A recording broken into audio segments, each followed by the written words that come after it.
Bismillahirrahmanirrahim. Assalamualaikum warahmatullahi taala wabarakatuh.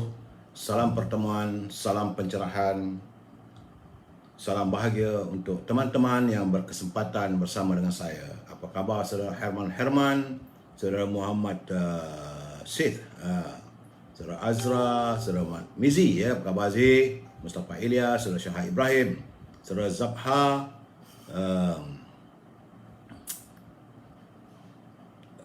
kecil sangat tulisannya. Dah pakai cahaya mata pun tak nampak saudara, ya. Saudara Mustafa Ilyas, saudara Abu Bakar Osman, saudara Abu Hadi Syarif, Omar Ismail, Syukur Jamil, Nur Azwa, Limah Jacob, Awi, Safari Zuhdi, saudara Ismail Hasan, saudara Yamah Hasan, saudara Sinar Abbas dan juga teman-teman yang lain yang akan saya santuni usai saya memberi pencerahan malam ini. Saya perlu memberi laporan tentang kedudukan COVID-19 hari ini agak amat menggusarkan kita saudara, ya. Sebab hari ini tanggal 28 Julai, ya, hari Rabu. Tak seronok lah saya tengok sebab angkanya daripada 14,000 dia naik semalam 16,117.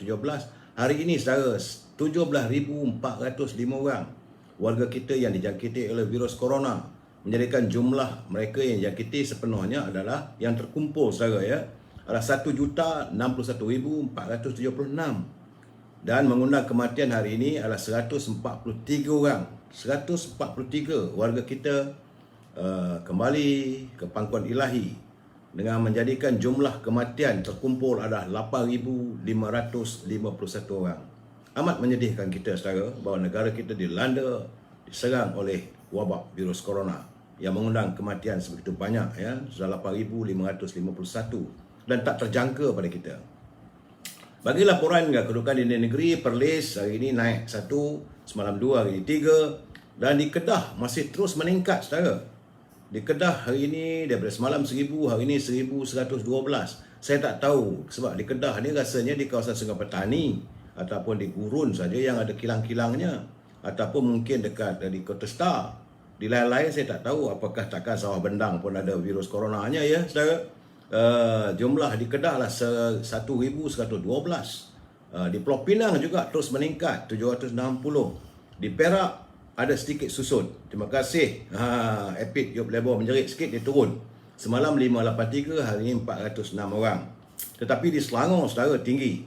Semalam 6,616. Hari ini 7,171. Jumlah keseluruhannya di Selangor adalah 387,764. Warga Selangor terkumpul yang dijangkiti oleh virus corona. Sementara itu di wilayah Persekutuan terus melonjak saudara. Semalam 2,457. Hari ini 2,880. Terus meningkat saudara. 3 hari lepas 1,425. Dan di Putrajaya susut. Semalam 122, hari ini 68. Tetapi di Negeri Sembilan nampak gayanya polanya meningkat balik. Daripada 669 dia susut. Dia meningkat daripada 452 naik 669. Dan hari ini warga Negeri Sembilan sejumlah 863.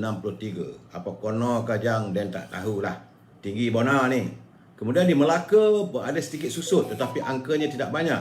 Semalam 674, hari ini 531. Dan yang nampak susut agak ketara adalah di Johor, iaitu 2 hari lepas 1,449. Kemudian disusut pada 907 dan hari ini susut lagi 767. Berusahalah duhai warga Johor menjaga kebersihan, duduk di rumah, jangan kita ke mana-mana dan elakkan kita dengan melakukan kontak sosial dan sebagainya. Di Pahang ada peningkatan lagi. Semalam daripada 386 dia naik 403. Hari ini 429. Begitu juga di Terengganu. Saya agak hairan bagaimana Terengganu terus meningkat. Pola di Terengganu dia naik chopstick.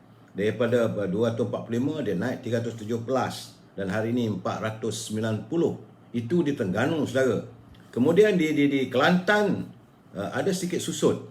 Semalam 592, hari ini 532. Tetapi di Sabah nampak gayanya peningkatannya agak tinggi daripada 741. Dia pola di Sabah juga adalah pola chopstick, meningkat. Dia tak ada turun naik. Dia terus meningkat. Setara daripada 720 dia naik 741 dan hari ini 913 warga di Sabah yang dijangkiti oleh virus corona. Di Labuan juga nampak gayanya macam ada nak naik ni, tetapi masih lagi bertahan pada 2 angka daripada 11 kepada 16. Dan di Sarawak nak hadapi pilihan raya tiba-tiba naik balik daripada 356, dia 4 hari dah, 3 hari berturut dia naik. Daripada 261 dia meningkat 356, kemudian dia naik lagi 405 semalam dan hari ini 464. Gitulah gambaran keadaannya secara yang dapat kita lihat sebagaimana yang dilaporkan oleh Kementerian Kesihatan. Untuk bulan ini saja secara tanggal 28 Julai, jumlah terkumpul bulan ini sahaja saudara adalah 309,497 warga kita yang dijangkiti oleh virus corona. Berbanding dengan bulan lalu cuma 166,918. Inilah laporannya yang saya dapat berikan saudara tentang kedudukan virus corona. Saya harus melaporkan, memang saya tak suka nak melaporkan, tetapi nak buat macam mana dah, benda tu masih ada lagi. Kita berdoa agar virus corona ini segeralah hindar daripada bumi bertuah ini. Tak larat dah rasanya warga kita diburu ketakutan dengan jangkitan demi jangkitan virus corona. Baik saudara, kita pergi pada tazkirah singkat, iaitu zaman Islam ni saudara, kita khawatir akan hanya tinggal pada nama saja. Kerana daripada Ali bin Abi Talib radhiyallahu anhu berkata, telah bersabda Rasulullah SAW bahawa sudah hampir tiba suatu masa di mana tidak tinggal lagi daripada Islam itu kecuali hanya namanya. Tidak tinggal lagi daripada Al-Quran itu kecuali hanya tulisannya. Jadi penghayatan, pengajaran yang ada pada Quran itu tidak memberi makna kepada kehidupan insaniah. Masjid-masjid juga sekadar tersergam indah, tapi ia kosong. Memanglah sekarang ni dengan COVID-19 apa semua tu terbiar kosong saudara.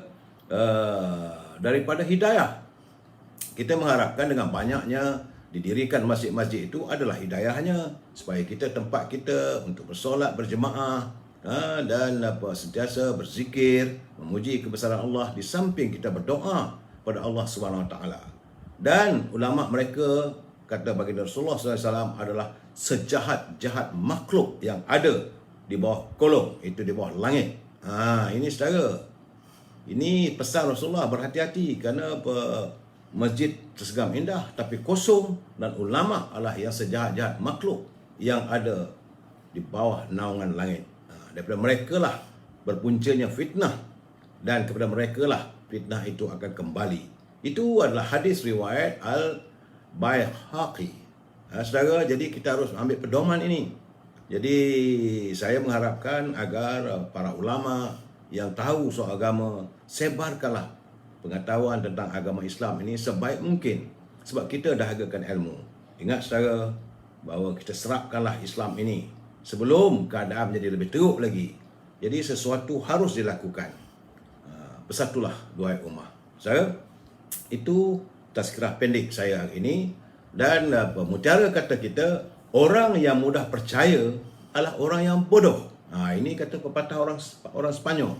Sesiapa saja yang mudah percaya, mereka itu adalah orang yang bodoh. Kerana apabila datang satu berita, datang satu cerita dan sebagainya, perlulah diselidiki, perlulah disemak sejauh mana benar tak benar. Jangan terus percaya bulat-bulat. Begitu juga kalau orang melontarkan pandangan, jangan kita terus percaya.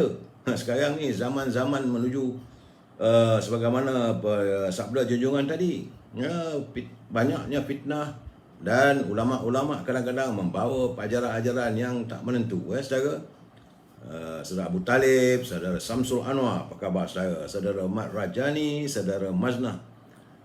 Baik saudara, kita mulakan seperti biasa dengan salam impian moratorium dan kumpulan wang simpanan pekerja RM10,000. Kalau negara kita berbelanja tanpa had, maka negara juga akan menuju ke muflisan. Moratorium masih tidak ada perkabaran berita. Kumpulan wang simpan kerja, tuntutan kita RM10,000, masih tidak ada khabar berita. Tak ada teman-teman yang menghantar kiriman pada saya mengatakan dah dapat dah. Jadi tak tahulah. Jadi bila tak bagi tahu dekat saya, apakah saya harus meneruskan perjuangan kita untuk menuntut agar rakyat ataupun pencarum kumpulan wang simpan pekerja ini dapat mengeluarkan wang mereka, bukan wang kerajaan saudara, wang mereka saudara.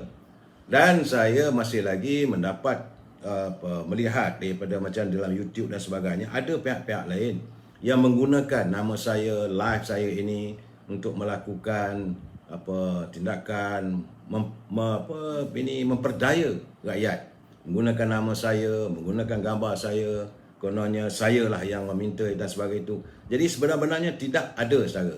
Ingin saya ulangi lagi, jangan percaya sama sekali jika ada sesiapa yang menghubungi saudara menggunakan nama saya ataupun menggunakan gambar saya untuk meminta itu dan ini ataupun untuk memberi penjelasan bahawa ini yang benar. Tak ada. Benda tak betul. Saya tak pernah berasosiasi dengan mereka-mereka ini. Tidak ada kena-mengena dengan diri saya. Kalau saya nak nyatakan sesuatu, saya akan bercakap secara live ini saudara ya. Baiklah saudara. Jadi pastikan diri saudara berhati-hati. Kalau ada dalam wall saudara, dalam telefon saudara, delete dah. Jangan layan. Terbaiknya jangan dibuka. Jika ada mesej daripada Amir Hijaz, buang terus. Tidak ada mesej daripada saya. Saudara ya. Kerana kadang-kadang bila saudara akses saja benda itu, segala data-data yang ada dalam telefon anda, data-data peribadi anda, mereka kutip dan mereka boleh melakukan macam-macam. Saya pun tak tahu zaman teknologi dunia tanpa sepadan ni. Saudara, saudara Kasim Masdo, tengok badminton, silakan. Baik, tajuk pembicaraan kita malam ini adalah serangan kian hebat Perikatan Nasional kian tenat. Serangan kian hebat Perikatan Nasional semakin tenat. Sebelum saya memberi pencerahan, kita santuni dulu pantun Pak Nazil. Apa kata Pak Nazil? Terima kasih Pak Nazil. Setiap waktu menghantar pada saya kiriman untuk kita berkongsi indahnya bahasa beliau dan juga sindiran-sindiran tajam daripada seorang yang begitu banyak pengalaman dalam hidupnya. Kata Pak Nazil, ikan tongsan dimasak kari, timun disagat, dibelah betik. Akibat kerakusan diri sendiri, maka tergugat kestabilan politik. Itu pandangan daripada Pak Nazil kita ya. Katanya lagi, dari Kedah ke Sungai Besi, berjumpa kekasih, janji dipekan. Tahu sudah nasinya basi, mengapa masih hendak dimakan? Itu tinggi maksudnya. Dah tahu nasi itu dah basi, kenapa nak dimakan? Dah tahu janji-janji mereka ni tak betul, nak percaya buat apa? Itu pandangan yang dilontarkan oleh Pak Nazil. Terima kasih Pak Nazil, indah bahasa, cantik secara curipannya. Saudara, saya harus memberi peringatan sebab saya lihat lagi, masih ada lagi dalam YouTube, dalam Instagram, dalam Facebook, mereka yang melakukan suntingan. Jadi kepada saya, mereka yang menyunting semula live saya dan dimasukkan ke dalam channel YouTube, dalam channel Facebook atau Instagram, yang disalin semula tetapi dipotong sana, dipotong sini, disunting itu, disunting ini, itu adalah tanggungjawab anda. Saya tidak bertanggungjawab sama sekali. Yang saya harapkan kalau mereka nak ambillah sepenuhnya dari awal sampai habis. Kalau saya beri pencerahan itu 1 jam, dengarlah 1 jam. Kenapa ambil 15 minit? Kerana lari maksudnya saudara. Lain yang saya maksudkan, lain jadinya. Dan kadang-kadang mereka memberi tajuk yang bukan-bukan.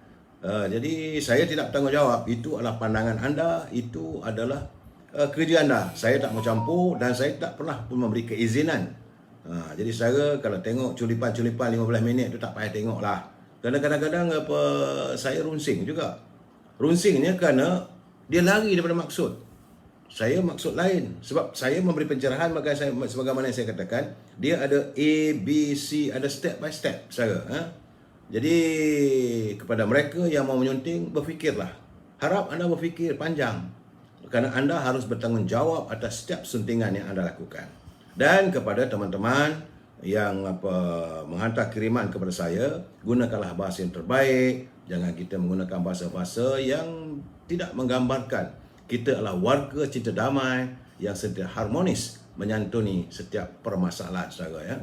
Dan pencerahan ini adalah pencerahan politik berpaksikan. Asasnya kita mesti bersetuju untuk tidak bersetuju. Apa yang saya lontarkan hanya sekadar fahaman saya selepas saya membaca macam-macam tulisan, sama ada dalam internet ataupun dalam berita dan sebagainya, dan perbincangan saya dengan teman-teman. Jadi akhirnya saya mengolah. Olahan saya itu adalah pandangan saya dalam sudut politik. Jadi faktanya kita mesti bersetuju untuk tidak bersetuju. Bukan niat saya untuk mempengaruhi anda, untuk mempercayai dan sebagainya. Apa yang saya dapat, saya lontarkan kepada saudara. Baik. Saya hari ini menerima kiriman daripada saudara Imam Melati. Dia kata dia rupanya di kawasan di Kuala Selangor diwujudkan pusat pemberian vaksin PPV di stadium tertutup di Kompleks Sukan Kuala Selangor. Apa yang agak menyedihkan, beliau terpaksa berdiri berpanas daripada petang tadi, daripada pukul 2 petang. Ramai berbaris-baris orang rupanya di Kuala Selangor yang mahu mendapatkan vaksin. Tetapi bila berbaris begitu, sehinggalah sampai dapat ke giliran dia, barulah dapat nombor. Berbaris dah berjam dah, saudara, di bawah terik mentari panas dengan cuaca yang hawa yang hari ini. Dan dia bukanlah orang muda, saudara. Ramai, bukan seorang, beratus orang. Dan bila dia sampai ke peringkat kerani seseorang situ, dia pun dapat nombor 188. Tiba-tiba pihak yang bertanggungjawab memberikan vaksin itu mengatakan hari ini hanya untuk diberi pada 200 saja. Sedangkan pusat tersebut adalah untuk diberi kepada mereka yang tidak perlu mendaftar. Ini dipanggil kaunternya, kaunter touch, macam touch and go lah, saudara. Datang situ terus ambil suntikan. Dan ini tidak berlaku begitu. Dan akhirnya dia terpaksa datang esok hari lagi. Bila dia berhubung dengan pejabat kesihatan untuk mendapatkan penjelasan, mereka ada yang tak tahu, mula-mula tu ada yang melayan, kemudian bila telefon off. Jadi kenapa begitu? Saya harap Menteri Kesihatan dan pegawai kesihatan di Kuala Selangor khususnya dan di Shah Alam layanlah rakyat kita ni dengan layanan yang semesra mungkin. Jangan dibiarkan mereka beratur di tengah panas. Kalau begitu, niatnya untuk suntikan vaksin ini supaya tidak sakit. Tapi kalau di bawah terik mentari itu boleh jatuh pingsan, panas. Bagaimana kalau orang tua? Kalau orang dah usia lebih daripada 60 tahun. Saudara, jadi saya amat kesal kejadian berlaku di stadium tertutup Kompleks Sukan di Kuala Selangor. Jadi anda, mereka yang bertanggungjawab, menganjurkan suntikan vaksin untuk warga di Kuala Selangor tu berhati-hati. Santunilah warga kita, santunilah rakyat dengan sebaik mungkin. Jangan dibiarkan mereka berpanas, didera mereka, tapi akhirnya tidak dapat melakukan suntikan hari ini. Terpaksa lagi datang besok. Dan tempat itu bukan dekat, saudara. Bagaimana kalau mereka yang tinggal di Ijuk? Bagaimana mereka tinggal di Jeram? Bagaimana mereka tinggal di kawasan area berhampiran dengan Tanjung Karang? Tentulah memakan belanja. Mungkin naik teksi ke, atau naik bas ke, atau naik motor ke, mesti mengeluarkan belanja. Dan mereka harus melintasi daerah dan sebagainya. Dalam keadaan begini, nak buat kerja ni buat betul-betul lah. Jangan orang kata main-main, jangan didera rakyat. Saya akan marah apabila melihat ada unsur-unsur seolah-olah rakyat didera. Jadi ini saya tak bersetuju. Mereka rela untuk datang kerana tanpa My Sejahtera, tanpa pendaftaran, katanya datang kat situ terus ambil suntikan boleh balik. Ini tidak, berbaris. Bila berbaris, beratus orang di bawah terik mentari, bukan ada payung, bukan ada kemah dan sebagainya. Janganlah dera rakyat. Rakyat dah cukup terdera dalam keadaan sekarang. Terima kasih saudara Imam Melati yang menghantar kiriman kepada saya, dan saya berhubung dengan teman-teman di Kuala Selangor. Benar itu berlaku. Dan rupanya 2 hari lepas saya memang ada dapat cerita ni. Bagaimana kehidupan rakyat, warga kita. Ini di Shah Alam, iaitu seorang wanita akhirnya selamat melahirkan bayi perempuannya dalam kereta di pekarangan Balai Bomba dan Penyelamat di Kota Anggerik, Seksyen 8. Jadi menurut Pengarah Jabatan Bomba dan Penyelamat Malaysia JPM Selangor, Nur Azam Khamis, dalam kejadian pada jam 7 malam, wanita berusia 9 tahun itu difahamkan dalam perjalanan ke hospital bersama suaminya. Begitulah keadaan saudara rakyat kita. Bila sakit nak turun pergi ke hospital, kadang-kadang hospital penuh. Beliau kata wanita itu kemudian selamat melahirkan bayi perempuan dengan bantuan pegawai bomba. Nur Syuhadah Ahmad nama ibu tersebut. Bayi itu kemudiannya diserahkan kepada pihak ambulan, Kementerian Kesihatan untuk tindakan lanjut. Jadi terdahulu insiden berkenaan dikongsi di Facebook Bomba Channel yang mana tindakan anggota bomba sedia membantu itu mendapat pujian masyarakat. Saya berterima kasih dan kita harus ucapkan tahniah kepada pasukan bomba. Memang anggota bomba ni mereka berkhidmat dengan baik. Jadi bila siapa saja dalam keadaan yang sukar berjumpa ataupun mendatangi pejabat bomba akan disantuni. Sepatutnya begitu saudara. Jadi kepada ibu muda itu selamat menerima cahaya mata. Cuma malanglah tidak dapat melahirkan anaknya di hospital dan sebagainya. Dan kalau pergi ke hospital pun dalam keadaan hospital yang tepu hari ini saudara. Nak hantar ke hospital Kelang pun. Cuma hari ini saya mendapat berita bahawa Tajuddin Rahman sekali lagi mengujurkan kontroversi di parlimen, bukan menjerit tapi di luar parlimen.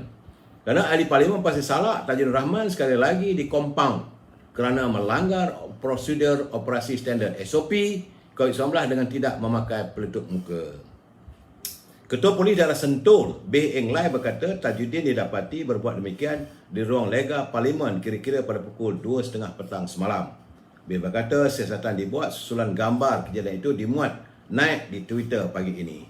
Jadi hasil siasatan mendapati Tajuddin telah menghadiri sidang parlimen khas pada 26 Julai. Jadi pada hari sama. Jadi jam lebih kurang 2.30 petang dia dapati tidak memakai pelitup muka sewaktu sedang bersama dengan seorang individu lain di ruang lega parlimen. Sebenarnya bila dah bagi arahan begitu kena ikutlah, tunjuklah tauladan. Anda sebagai ahli parlimen, anda sebagai wakil rakyat, anda sebagai yang berhormat. Jadi bila SOP dan undang-undang dah diwujudkan, maka kena ikutlah. Tidak ada yang terkecuali. No one is above the law. Jadi sebelum ini beliau merupakan anggota Majlis Tinggi yang telah dikenakan kompaun sebanyak 1,500 juga atas kesalahan yang sama, iaitu ketika beliau menghadiri sidang media waktu kemalangan train LRT pada 25 Mei lalu. Pun dia tak pakai juga pelitup.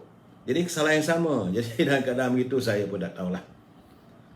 Itu apa yang dapatan saya.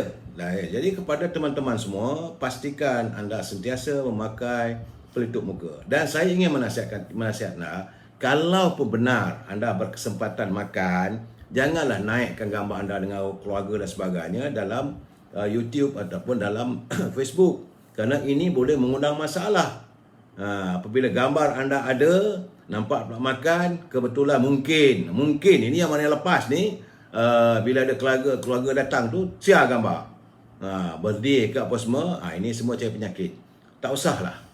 Eloklah kalau dah buat begitu. Kerana SOP-nya bila ada kita berkumpul, ada orang, lebih daripada seorang, kita mesti memakai pelitup muka.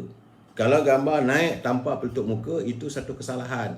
Kompaunnya RM1,500. Ya saudara, jadi saya pun tak sukalah dengar kalau ada teman-teman saya, pelayar-pelayar saya yang dikenakan denda oleh tindakan yang tak sepatutnya berlaku. Jadi kalau makan kenduri ke ataupun buat di rumah ke, tak payah siap dalam ini. Kalau sama ada makan durian ke, kadang-kadang ni nak seronok nak tunjuk saya dapat durian banyak ni. Ada pula 3-4 orang dalam kumpulan itu salah. Janganlah, lebih baik tak payah siarkan. Tak ada keperluan pun. Sebab ini zaman sekarang ni waktu yang tidak sesuai untuk saudara mewawarkan apa yang anda perolehi. Ini musim durian ni, saya tengok ada juga dalam kiriman-kiriman tu, dia 5-6 orang dekat kebun. Jadi masalah lah. Jadi macam timbalan speaker. Makan 4-5 orang di kebun, nak kena lah. Okey saudara. Sesuatu yang agak merunsingkan saya, bahawa di saat negara kita ni berhadapan dengan suasana yang tak menentu, kita diserang oleh COVID, rencang politik yang tak menentu, dan suasana ekonomi lebih parah lagi. Jadi saudara kena ingat bahawa di Laut Cina Selatan sekarang ni, pihak-pihak NATO, kuasa-kuasa besar, mereka sedang melayarkan saya dapat celipan berita ni, bahawa apa ini sudah berlabuhlah kapal-kapal dan sebagainya. Apakah ada pertempuran? Kita tidak tahu. Kerana kapal-kapal yang bawa nuklear dan sebagainya. Jadi ini kita harus berhati-hati saudara. Sebab itu kita harus berhati-hati. Dan saya mengharapkan agar Menteri Luar, Menteri Kanan lah sekarang, Menteri Luar Malaysia, segeralah menyantuni permasalahan ini. Kalau boleh, kalau dia orang nak berperang, pun berperanglah di luar kawasan kita. Kerana kalau sesuatu berlaku dalam kawasan perairan kita, tentu kita juga akan terkesan. Sebab kalau kapal-kapal tu datang membawa bom nuklear dan sebagainya, ledakan itu membolehkan mengakibatkan kita terkesan. Jadi kita mengharapkan, Najib sebagai Menteri Luar, beliau ada platformnya. Ingat bahawa negara kita adalah negara sejak zaman Tun Razak lagi, kita adalah Zofan. Zon yang bebas daripada segala ancaman, dan kita tak mahu. Kita bukan zon peperangan. Kita warga cinta damai. Kita tak suka pada peperangan. Kita benci melihat manusia sama manusia berbunuh-bunuhan. Kita benci melihat bom meledak yang membunuh, yang meragut nyawa orang. Kalau kita lihat di Palestin, pertama-tama sekali tentulah setara kita, umat Islam. Tetapi bila melihat ledakan bom yang membunuh anak-anak kecil, mencederakan anak-anak kecil, tentulah kita marah, kita tak suka. Begitu juga dulu berlaku di Afghanistan, berlaku di Libya dan sebagainya. Kita membenci tindakan ganas, kesan daripada peperangan, saudara. Jadi saya harap Menteri Luar tolonglah suarakan pendirian warga Malaysia, kita warga cinta damai. Kalau mereka nak berperang, dia nak bergaduh ke antara China dengan Amerika ke, antara China dengan Rusia ke, antara Itali ke, antara NATO ke, itu anda punya hal. Tapi tolong jangan berlaku di kawasan perairan negara kita. Sebab bila sebut tentang Laut Cina Selatan tu, tentulah ia melibatkan negara kita, dia melibatkan negara Malaysia, melibatkan negara Filipina, melibatkan negara Taiwan, melibatkan negara China. Dan kalau kapal-kapal itu berlayar daripada Great Britain ke, daripada apa ini, Amerika dan sebagainya, itu urusan mereka. Cuma jangan masuk kawasan kita. Kita harus menggunakan platform antarabangsa, suarakan kehendak rakyat kita. Jadi saudara Syamuddin, jangan fikirkan sangat soal nak jawatan dan sebagainya. Ingat, anda sebagai Menteri Luar mesti berani menyuarakan hasrat dan impian warga cinta damai. Wabi Saifuddin, Wabi KJ bahas terbaik fakta yang pernah, Saudara Amir Muhammad. Ya, betul ada yang baik ada ni. Dan apa sekarang ni sebenarnya saudara, ni kita masuk tentang serangan yang hebat terhadap pimpinan kerajaan Perikatan Nasional. Sebenarnya saudara, dah masuk hari ketiga. Kita sudah pun memasuki hari ketiga persidangan yang dinantikan oleh seluruh warga kita. Rakyat menanti dengan penuh harapan. Apabila disebut bahawa akan ada persidangan parlimen, semua rasa lega kerana mengharapkan bahawa masalah yang dialami, yang dihadapi oleh warga dapat diuraikan, dibincangkan secara tuntas. Tidak lain tak bukan kerana kehidupan kita yang begitu lama tertekan. Jadi perbahasan, tetapi masalahnya perbahasan sebahagian daripada ahli-ahli parlimen kita, saya lihat gagal menjadikan persidangan Dewan Rakyat sebagai medan yang untuk membincangkan soal kebajikan dan kesejahteraan rakyat. Ini yang membuatkan saya rasa bosan. Saya mual bila dengar perbicaraan lain tak ada. Soal itu, soal ini, bukan soal kehidupan rakyat. Saudara, macam saya katakanlah, pelan pemulihan negara yang telah dibentangkan oleh Yang Berhormat Tan Sri Perdana Menteri tidak ditangani dan tidak dibahas secara tuntas. Habis pangan lalu begitu saja. Macam orang kata ini wap di air saja. Isap okok, asap begitu saya keluar. Habis.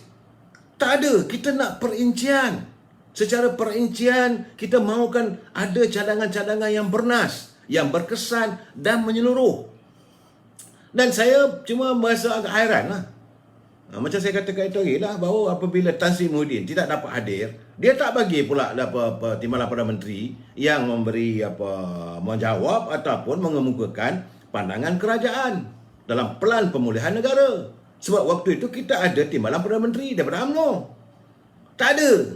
Itulah levelnya. Warga UMNO, jangan bangga sangatlah dapat jawatan timbalan Perdana Menteri. You are nowhere. Apabila Tan Sri Muhyiddin melantik Tengku Zafrul, menjerit saya tengok Anwar Ibrahim, menjerit ahli parlimen yang lain, takkan Perdana Menteri. Sepatutnya tak ada Perdana Menteri, timbalan Perdana Menteri lah. Tidak begitu saja.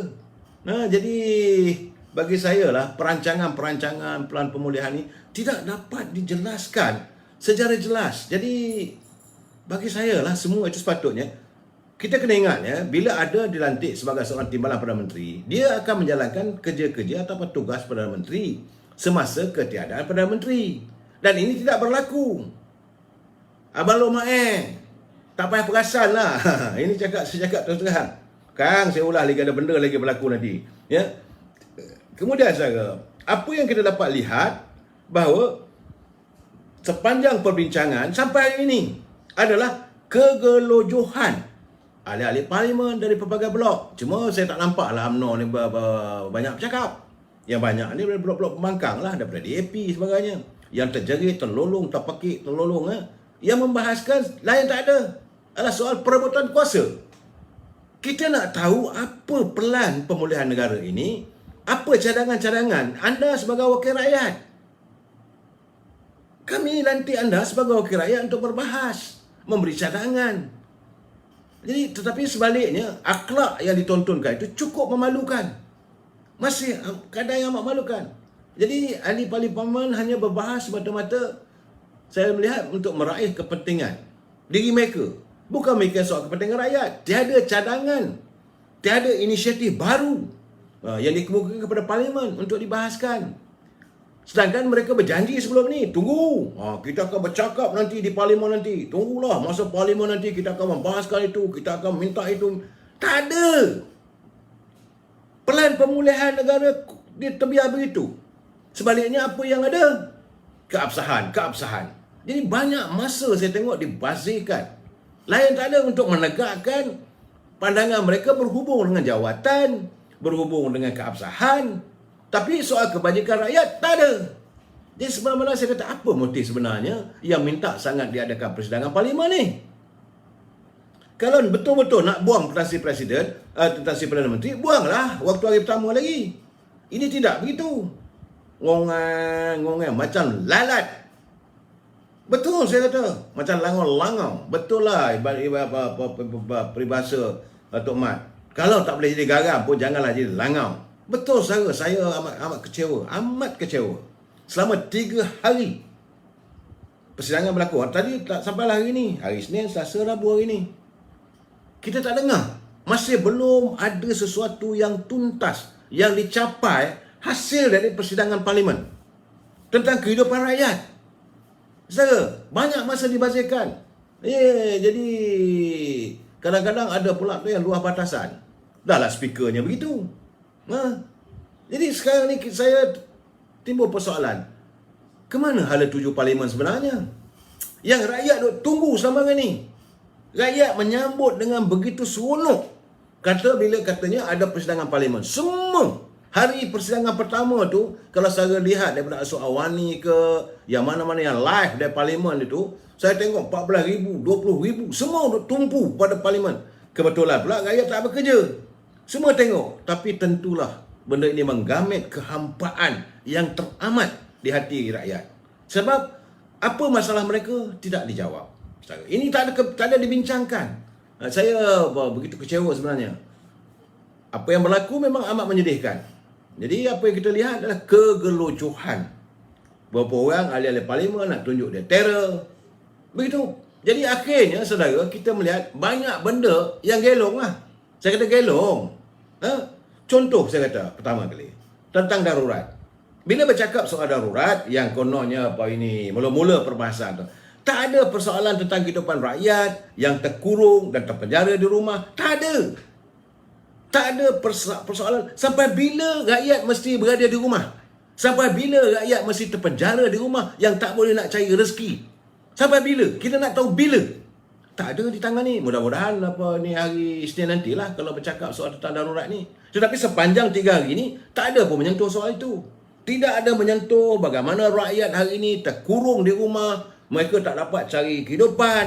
Ialah soal bakul lah bakul makanan, tapi kehidupan tak ada. Kemudian apa ni? Kita kena tahu saudara, wabi-wabi semua tak ada elon. Rakyat tak ada apa. Duduk melepun dengan apa nak cakap, kadang mengantuk. Itu keadaan saudara. Dalam keadaan begini, apakah rakyat rasa seronok? Apakah dengan melihat pembalahan yang tak menentu? Isu darurat katanya mahu diminta segera dihapuskan. Satu-satu hal, saya mengharapkan bila dibincangkan waktu perbahasan darurat nanti itu adalah sesuatu yang tuntas, yang baik. Bagaimana kita nak menyelesaikan kehidupan rakyat selepas darurat ni? Saya kena ingat, saya dah bangkitkan perkara ni. Apa kita nak buat selepas ini? Rakyat dah duduk dah hampir setahun di rumah. Yang terkurung dengan PKP, macam-macam P lah. Tapi takkan nak bagi P rakyat ke kubur. Dalam keadaan sekarang, we don't have any ada sesuatu yang nak dilontarkan selepas perintah darurat, selepas PKP ini kerajaan sedang merancang, ini bidang pekerjaan yang disediakan, ini pelan pemulihan ekonomi kita nak buat, ini begitu begini, rakyat boleh campur tangan begini, rakyat boleh ambil bahagian begini. Sepatutnya begitu. Tidak ada.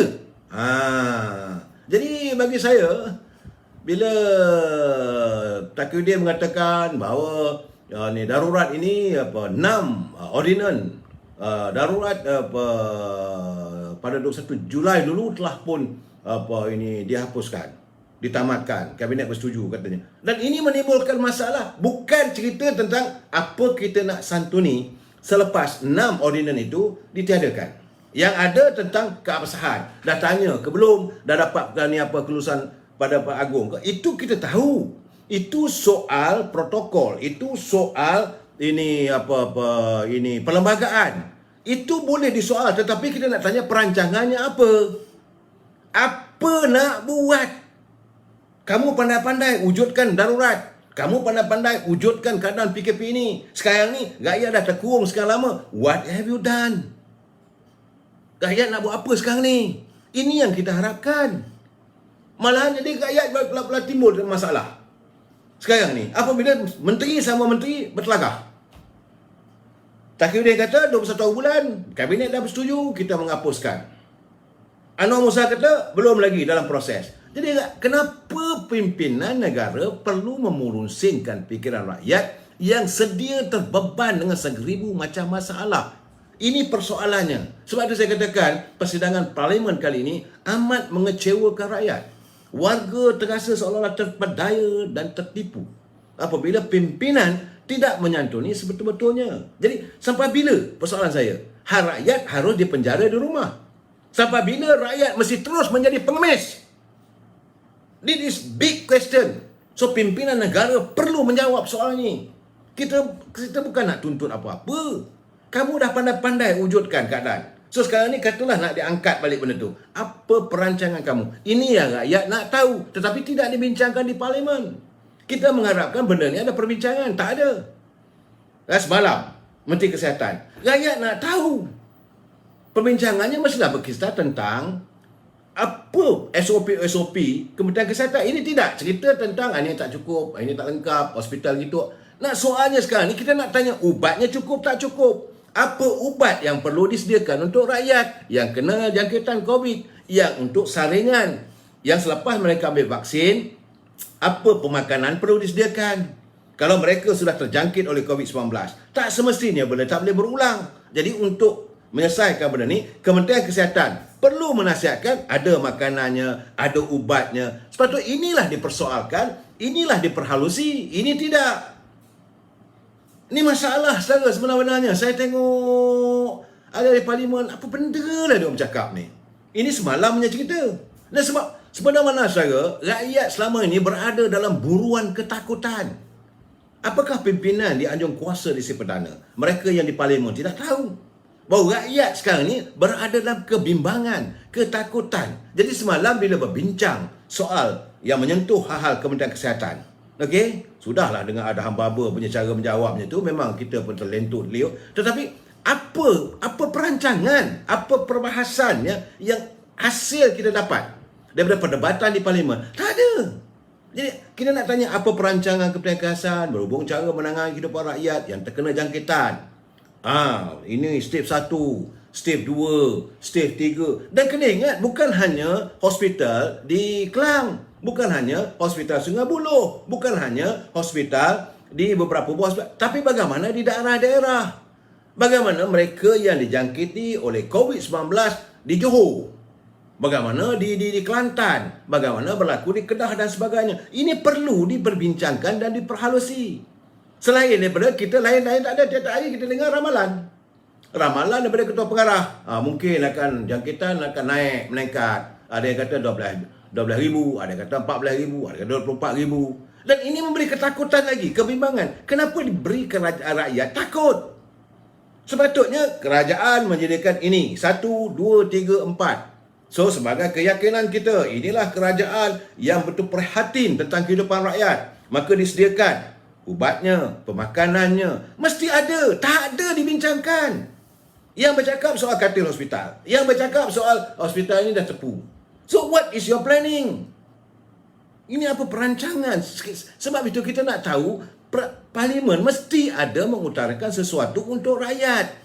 Ini tidak berlaku, saya begitu kecewa lah semalam. Sebab apa SOP? Tak ada.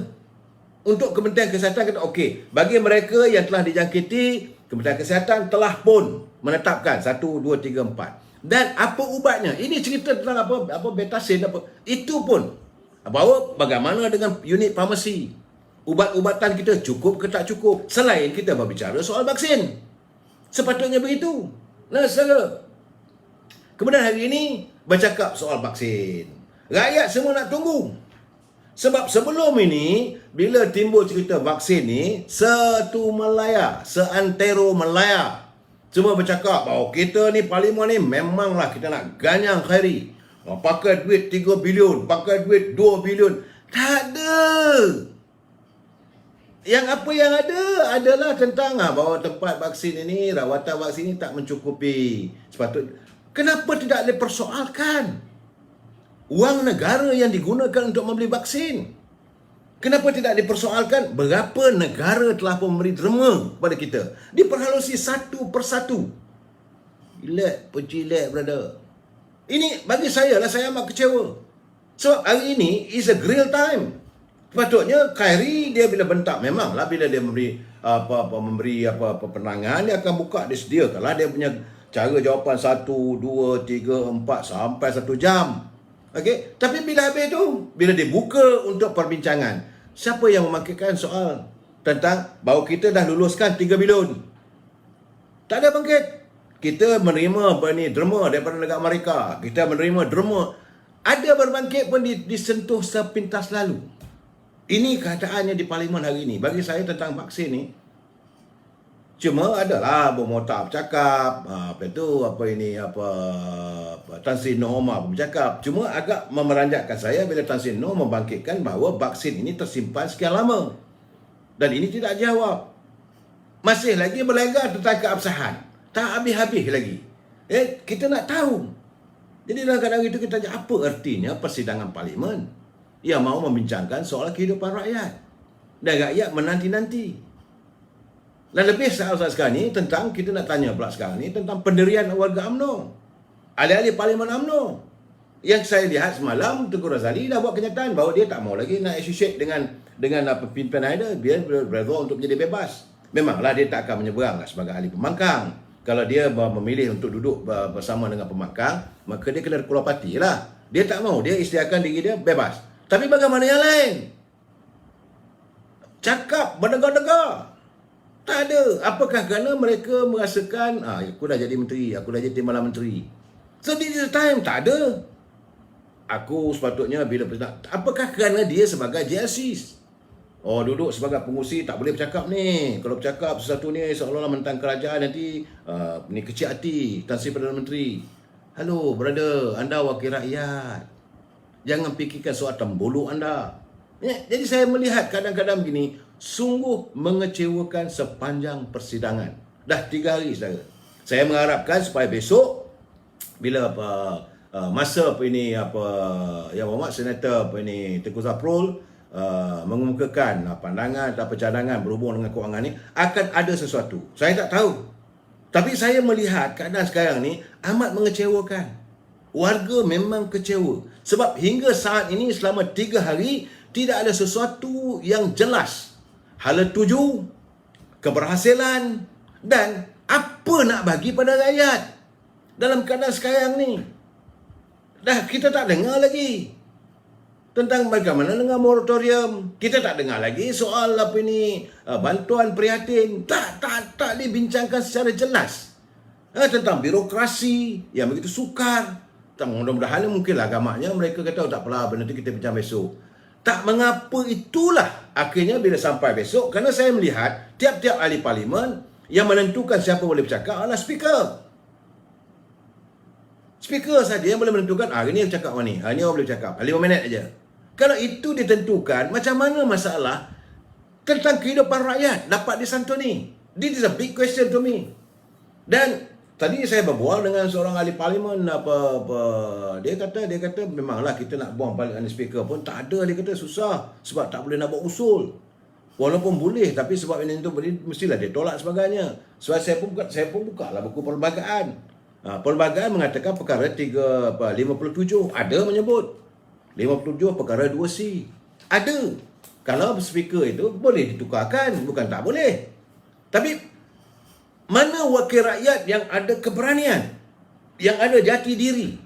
Sebab itu saya kata untuk pimpinan akan datang, untuk musim akan datang, bila adanya pilihan raya apa semua, UMNO perlu menurunkan calon-calon yang bebas daripada segala penyakit, yang bebas daripada segala kebergantungan.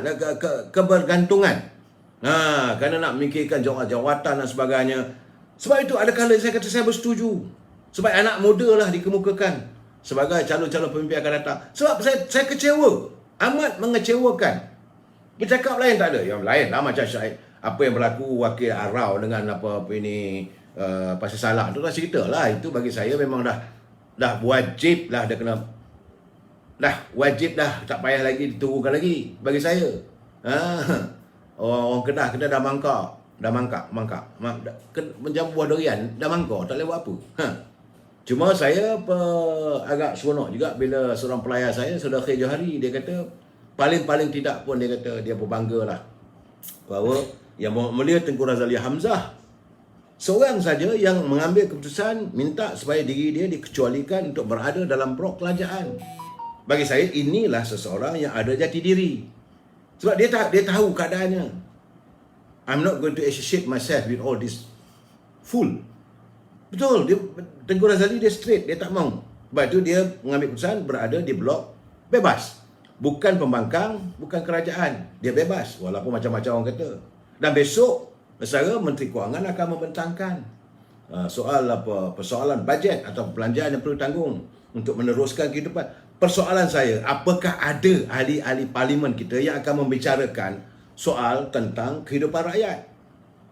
Apakah besok pula akan dibincangkan pula ataupun Menteri Kewangan akan mengemukakan lagi, ada lagi tabung-tabung yang perlu dikorek? Ini perlu jadi kita mengharapkan soal keabsahan Perdana Menteri itu isu satu. Dan sekarang ni saya nampak saya melihat bahawa apa yang dilakukan oleh Dato' Taqiyuddin itu, dia melarikan persoalan tentang keabsahan Perdana Menteri. Jadi isu sekarang ni isu proklamasi, dan akhirnya permasalahan rakyat tidak dibincangkan. Saya ini yang agak bagi saya lah. Sebab kita rakyat nak tahu. Besok ya saya haraplah kalau ada ahli parlimen, teman-teman saya yang mendengar pencerahan saya malam ini. Sebab besok Menteri Kewangan akan membentangkan persoalan bajet ataupun pelanjangan perlu tanggung untuk meneruskan usaha ke arah memerangi COVID. Jadi apa yang bakal dilakukan? Okey, jadi rakyat nak tahu bagaimana dengan moratorium, hutang dengan bank, macam mana dengan isu kewangan. Rakyat nak tahu kenapa tidak boleh dikeluarkan wang dari tabung kumpulan wang simpanan pekerja secara 10,000 one off. Ini perlu diutarakan berkali-kali. Jangan bukan boleh sekali bercakap begitu saja. Ini tak boleh kita cakap ini nanti tersinggung Menteri Kewangan. Dia punya hal lah, kau nak tersinggung tak tersinggung. Tugas anda sebagai ahli parlimen, sebagai wakil rakyat menyuarakan. Tapi tak ada. Betul, saya setuju mana. Semua duk buat lawak aja. Saudara Azwan, betul, saya setuju dengan anda. Mengecewakan saya. Dan hari ini yang agak memeranjatkan saya pula, tiba-tiba ahli parlimen daripada lebay, daripada SIK. Ni seorang lagi. Sahabat saya bukan orang lain pun. Lebay Ahmad Tarmizi Sulaiman. daripada parti PAS, ahli parlimen kawasan Sik. Tiba-tiba dia bangkit, ini bagi saya tak. Dia boleh kata bahawa kerajaan segini adalah kerajaan yang mempunyai majoriti. Astaghfirullahalazim. Dah tahu keadaannya. Apa tujuan saya pun tak faham. Kesan daripada lontaran itu, masalah rakyat tak dibincangkan. Masih lagi berbolok-bolok tentang keadaan keabsahan. Minta supaya ada pengundian. Mesti diundi. Undi. Jadi, masa di parlimen habis begitu saja. Ini bagi saya tak sepatutnya. Tak sepatutnya beliau kalau nak bodek pun banyak cara bodek lah. Lebay-lebay. Ini saya nampak lah bila membodek itu mewujudkan suasana yang akhirnya masalah rakyat tak dapat dibincangkan. Tapi akhirnya bertelarah begitu. Aduh, letih lah saya bila tengok tadi. Soalnya Bangi bangkit. Orang adik, orang Kiameng daripada Bangi itu, dia berkata Muhyiddin sudah tak punya majoriti. Oh no, aduh.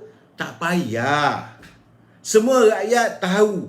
Hari ini survey pun telah membuktikan bahawa Yang Amat Berhormat Tan Sri Muhyiddin tidak mendapat sokongan rakyat 85%. Pengundian dibuat berdasarkan pada 35,000. Tetapi masalah sekarang ni, dalam keadaan Tan Sri Muhyiddin tidak mendapat keyakinan daripada 35,000 warga netizen yang mengundi dalam bancian dan sebagainya, akhirnya warga netizen juga tengah marah pada ahli Parlimen UMNO. What have you done? Anda cuma memanahkan kursi. Tak ada pun. Soal keabsahan, okey kalau anda nak bangkit. Tak bangkit pun. Ini masalahnya. PAS-PUS tu dia memanglah dia lain tak ada lah secara James Bond lah. Memang kerja lain tak ada. Nah, bagi saya lah, saya mengharapkan ada sesuatu besok. Saya berdoa. Sebab lain tak ada untuk tentang kehidupan rakyat. Rakyat dah letih saya. Lenjan kehidupan rakyat ni. Wakil-wakil rakyat ada gaji. Mereka yang berada di JLC itu anda dapat puluhan ribu sebulan. Tapi janganlah fikirkan diri anda. Dan ini masa terbaik untuk besok lah bincangkanlah sesuatu. Ini tak ada. Jadi saya tengoklah bahawa apa perbincangan hari ini, speaker mengatur segala-galanya. Ini masalah sebenarnya saya. Apabila speaker dilihat, bagi saya lah, speaker dilihat seolah-olah menyebelahi pimpinan kerajaan. Apa yang kita dapat gambarkan seolah-olah, saya tak tuduh. Persepsi rakyat mengatakan speaker seolah-olah mempertahankan kerajaan. Tak sepatutnya begitu. Sebab itu saya katakan saya rindukan zaman Tan Sri speaker yang dulu daripada Kedah tu. Dia tenang dan benar-benar berkecuali. Ini tidak berlaku. Dan sesuatu benda saya. Hari ini sesuatu yang amat memeranjatkan saya. Saya betul-betul terperanjat apabila saya mendapati bahawa jadual persidangan hari kelima, okey, yang telah pun beredar hari ini, bahawa jadual persidangan itu untuk membincangkan soal proklamasi darurat. Sepatutnya kertas itu ataupun agenda itu dibentangkan oleh Timbalan Perdana Menteri Yang Amat Berhormat Datuk Seri Ismail Sabri. Ini telah ditukar kepada Taqiyuddin. I have a very big surprise. Di saat-saat akhir, mana hari Isnin nanti, bukan daripada Datuk Ismail Sabri yang membentangkan, tetapi Taqiyuddin. Soal dia mengutarakan bahawa proklamasi itu 21 bulan itu soal lain. Tetapi dasar sepenuhnya. Jadi kalau begini, apa sebenarnya cara pimpinan Tan Sri Muhyiddin nak melayan warga daripada UMNO? Sedarlah. Abang Long ke Yang Amat Berhormat Datuk Seri Ismail Sabri, sedarlah. You are nowhere in this eyes. Tak lebih daripada kupang tembaga. Sepatutnya dia yang bertanggungjawabkan sebagai menteri darurat. Sepatutnya dia akan membentangkan lah. Kalau apa-apa dia akan membentangkan ini yang harus dilakukan. Kalau kita pun menamatkan darurat ini perancangan kerajaan. Rentas negeri ke, rentas daerah ke, rentas luar negara ke, yang dapat vaksin ke, orang sepatutnya dia membentangkan, tapi mengikut aturan yang saya dapat. Pada hari Isnin nanti, bahawa yang akan membentangkannya adalah Taqiyuddin. Betul lah dalam perjanjian masa di persidangan parlimen itu hari, 2 hari lepas, maka Taqiyuddin kata dia akan menjawab masalah berhubung dengan kedudukan bahawa kabinet itu kerajaan telah bersetuju menarik balik ordinans 6 ordinans perintah darurat pada 21 Julai. Dan ini menimbulkan macam-macam persoalan. Ya, dah dapat titah agung ke, telah pun dapat perkenan agung ke, itu satu persoalan. Dan dia boleh menjawab hari Isnin nanti. Sepatutnya bila sampai ke dalam itu, Yang Amat Berhormat Datuk Ismail Sabri dia boleh beruang. Okey, dengan ini saya jemput dulu Datuk Taqiyuddin mengemukakan. Bacalah berkelagak buang-buang. Kemudian dia harus membentangkan sebab dalam kertas perkeliling yang dihantar bahawa hari pertama tentang plan Tan Sri Muhyiddin akan membentangkan. Hari kedua iaitu Adam Baba. Hari ketiga Hari Jamaluddin. Hari keempat adalah Senator Menteri Kewangan. Hari kelima dalam dia punya kertas perkeliling yang diedarkan adalah Datuk Ismail Sabri. Kali ini ditukar. So, jadi Sir Ismail Sabri, where are you? You are nowhere. So, jadi kepada warga UMNO sedar diri. You kena faham bahawa di saat-saat dalam keadaan gelecek begini pun, UMNO ini nothing in the eyes of Parti Perikatan Nasional. Tak payah nak tunjuk besar diri lah, ngongeng, escort dan sebagainya, tak ada. Ini memenganjatkan saya. Jadi sekarang ni sepatutnya sewajarnya lah warga UMNO duduklah di blok bebas. Tak perlu lagi duduk berada kerajaan. Sebab itu saya kadang-kadang saya melihat juga apa pandangan daripada ahli parlimen dari Pasir Gudang, tapi dia tak dapat berucap. Saya tak dapat mendengar lagi ucapannya sebab dia begitu lantang dia mengatakan bahawa Perdana Menteri dan Kabinet perlu meletakkan jawatan. Itu kenyataan daripada Yang Berhormat Saudara Hassan Abdul Karim, ahli parlimen Pasir Gudang. Dan hari ini saya suka tak suka, saya kena terima hakikat. Warga UMNO kena terima hakikat. Kita kena berlapang dada. Kesilapan ini bukan datang daripada orang lain, kita sendiri daripada UMNO. Kerana Menteri UMNO sekarang ni tengah teruk dikecam oleh netizen. Pertama sekali tentang gara-gara merahsiakan pembatalan darurat. Betul, sebagai menteri, you mengangkat sumpah, menjamin, menjaga kerahsiaan. Betul, tetapi jangan lupa, Yang Amat Berhormat Timbalan Perdana Menteri ada pernah bercakap, duduk berbincang dengan Datuk Seri Zahid, Datuk Seri Najib, takkan tak boleh beritahu. Takkan Datuk Zahid tak beritahu. Alih-alih mereka yang menjadi jawatan sebagai menteri. Takkan tak boleh bercakap sepatah pun dengan Presiden Parti. Sehingga kan dua kali Datuk Seri Zahid Hamidi mengeluarkan kenyataan berhubung dengan titah darurat ini yang meminta supaya warga UMNO, ahli-ahli Parlimen UMNO menolak. Ini jelas ada kenyataan media sebagai Presiden UMNO dan sebagai pengurusi Barisan Nasional. Dan beliau juga mempengurusikan mesyuarat Barisan Nasional satu hari sebelum persidangan Parlimen. Kerana beliau tidak diberitahu bahawa pada tanggal 21 Julai itu telah pun ditarik 6 ordinan dalam titah perintah darurat itu. Dan ini keadaannya, artinya itu pertama. Persoalannya, apakah mereka tahu? Kalau mereka tahu, kenapa tak diberitahu pada Presiden? Kenapa tak beritahu pada teman-teman dalam Majlis Tinggi? Ataupun mereka sendiri memang tak tahu. Kalau mereka tidak tahu, ini artinya kabinet yang ada sekarang ini bukanlah kabinet yang membincangkan secara keseluruhan. Tidak. Ini gambaran yang saya dapat. Artinya orang UMNO ni, ahli-ahli menteri UMNO ni, orang tak pandang pun. Melainkan 1, 2, 3 nama saja yang diperlukan. Yang lain kau pergi tepi lah. Kita ada bukan tak ada. Kita ada Samsul Nasarah ada di situ. Kita ada Noraini ada di situ. Kita ada Pak Halimah Sadiq di situ. Takkan tak dibincangkan. Ya, ini keadaannya saudara. Jadi sebab itu veteran UMNO Tan Sri Syarif Samad dia kata pembatalan ordinans darurat diputuskan oleh Kabinet pada 1 Januari 1966 langsung tidak dimaklumkan. Alih-alih dia kata Taqiyuddin umumkan ordinans darurat sudah semua dibatalkan pada Rabu 21 Julai 2021. Ini katanya keputusan Jemaah Menteri. Tapi Menteri-Menteri UMNO tak ada nak maklum kepada pucuk pimpinan ataupun tak tahu. Jadi dalam keadaan begini saudara, inilah untung nasibnya kita warga UMNO. Kena ingat yang duk sokong sangat-sangat tu, bahawa inilah cara mereka melayan kita lebih teruk daripada melayan sebutir kupang tembaga yang tak ada nilai. Saya amat mengharapkan besok warga UMNO Ahli-ahli Parlimen UMNO, tolong bicarakan soal rakyat. Anda adalah juru bicara rakyat. Yang rakyat harapkan besok, perbincangan Parlimen besok, tentukan bahawa bukan soal keabsahan Perdana Menteri, soal kehidupan rakyat. Kerajaan perlu ditangani. Kehidupan rakyat segala-galanya. Ini yang kita harapkan. Sampai menanti besok, mudah-mudahan akan ada sinar sesuatu untuk kita. Kita jumpa lagi malam esok. Wabillahi taufiq wal hidayah. Assalamualaikum warahmatullahi taala wabarakatuh dan selamat malam.